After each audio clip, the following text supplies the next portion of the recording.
اعوذ باللہ من الشیطان الرجیم بسم اللہ الرحمن الرحیم۔ میرے معزز سامعین کرام، السلام علیکم ورحمۃ اللہ وبرکاتہ۔ امید کرتا ہوں آپ سب خیریت سے ہوں گے۔ آج کے سبق کے اندر انشاءاللہ لفظ کی تعریف اور اس کی تقسیم کی بیان ہوگا کہ لفظ کا لغوی معنی ہے پھینکنا اور ڈالنا۔ اصطلاح میں لفظ اس بامعنی یا بے معنی آواز کو کہتے ہیں جو انسان کے منہ سے نکلے۔ لغوی معنی ہے پھینکنا اور اصطلاح میں لفظ اس بامعنی یا بے معنی آواز کو کہتے ہیں جو انسان کے منہ سے نکلے۔ پھر لفظ کی دو قسمیں ہیں، لفظ مستعمل اور لفظ مہمل۔ اگر لفظ کوئی معنی رکھتا ہو تو اسے موضوع اور مستعمل کہتے ہیں، جیسے ماء پانی، خبز روٹی۔ اور لفظ مہمل اگر لفظ کوئی معنی نہ رکھتا ہو تو اس کو مہمل یا غیر مستعمل کہتے ہیں، جیسے اردو زبان میں پانی کے ساتھ وانی اور روٹی کے ساتھ شوٹی کہتے ہیں۔ جیسے ہم کہتے ہیں کہ پانی شانی، تو پانی تو لفظ مستعمل ہے جو معنی رکھ رہا ہے، لیکن شانی جو ہے، پانی شانی، تو یہ شانی جو ہے یہ معنی نہیں رکھتا، یہ مہمل ہے۔ روٹی شوٹی، تو روٹی معنی رکھتا ہے، یہ مستعمل ہے، لفظ مستعمل، اور روٹی شوٹی، تو یہ شوٹی جو ہے یہ لفظ مہمل ہے، یہ اس کا معنی نہیں ہے۔ پھر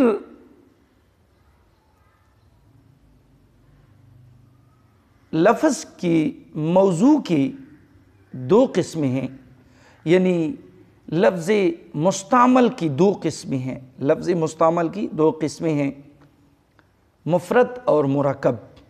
مفرد کا لغوی معنی ہے تنہا کیا ہوا۔ مفرد کا معنی ہے تنہا، اکیلا، اور اصطلاح میں مفرد اس اکیلے لفظ کو کہا جاتا ہے جو ایک معنی پر دلالت کرے، جیسے رجل آدمی ایک معنی پر دلالت کر رہا ہے، فرس گھوڑا۔ اور پھر مفرد کا دوسرا نام ہے کلمہ۔ مفرد کو یعنی لفظ مستعمل کی دو قسمیں تھیں، مفرد اور مرکب۔ مفرد کا لغوی معنی ہے تنہا کیا ہوا، اور اصطلاح میں مفرد اس اکیلے لفظ کو کہا جاتا ہے جو ایک معنی پر دلالت کرے، جیسے رجل، فرس۔ پھر اس مفرد یعنی اس لفظ مستعمل کی جو دو قسمیں تھی، مفرد اور مرکب، تو پھر مفرد کو کلمہ بھی کہتے ہیں۔ مفرد کی میں نے تعریف کی ہے، تو اس مفرد کو کلمہ بھی کہتے ہیں، کلمہ بھی کہا جاتا ہے۔ پھر اس کلمہ کی تین قسمیں ہیں، اسم، فعل، حرف۔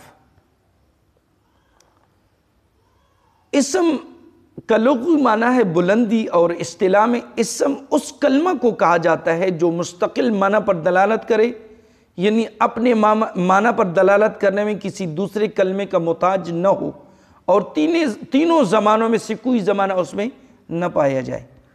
اپنے مستقل معنی پر تو دلالت کرے، لیکن تینوں زمانوں میں سے کسی زمانے کے ساتھ اس کا تعلق نہ ہو۔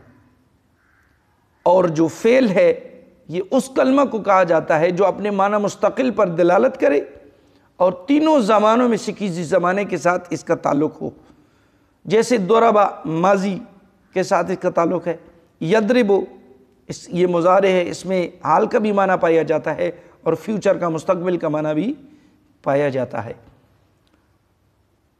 اور فعل کی تعریف بھی میں نے کر دی۔ حرف کا لغوی معنی ہے طرف اور کنارہ۔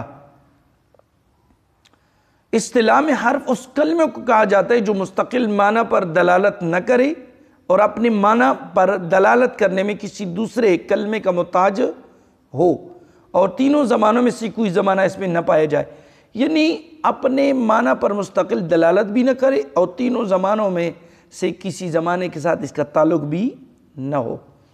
اگر ہم کہیں کہ اپنے مستقل معنی پر دلالت کرے تو یہاں تک اسم فعل تو یکساں ہو جاتی ہیں، لیکن جب اس کے ساتھ اب ملاتے ہیں کہ تینوں زمانوں میں سے کسی زمانے کے ساتھ تعلق رکھے تو پھر تو فعل ہو جاتا ہے، اور تینوں زمانوں میں سے کسی زمانے کے ساتھ تعلق نہ رکھے تو پھر اسم ہو جاتا ہے۔ لیکن ہم اگر کہیں کہ جی اپنے معنی مستقل پر دلالت نہ کرے اور تینوں زمانوں میں سے کسی زمانے کے ساتھ تعلق بھی نہ پایا جائے تو پھر یہ حرف ہو جاتا ہے۔ تو میں نے پہلے درس میں اسم کی علامات بیان کیے تھے، انشاءاللہ نیکسٹ درس کے اندر انشاءاللہ آپ کو فعل کی علامت بھی بیان کروں گا۔ اگر وہ علامت آپ یاد کریں گے تو آپ کو فعل کو پہچاننے میں انشاءاللہ بہت آسانی ہوگی۔ تو آپ اس پیغام کو شیئر ضرور کریں، چینل کو سبسکرائب ضرور کیا کریں۔ وآخر دعوانا ان الحمدللہ رب العالمین۔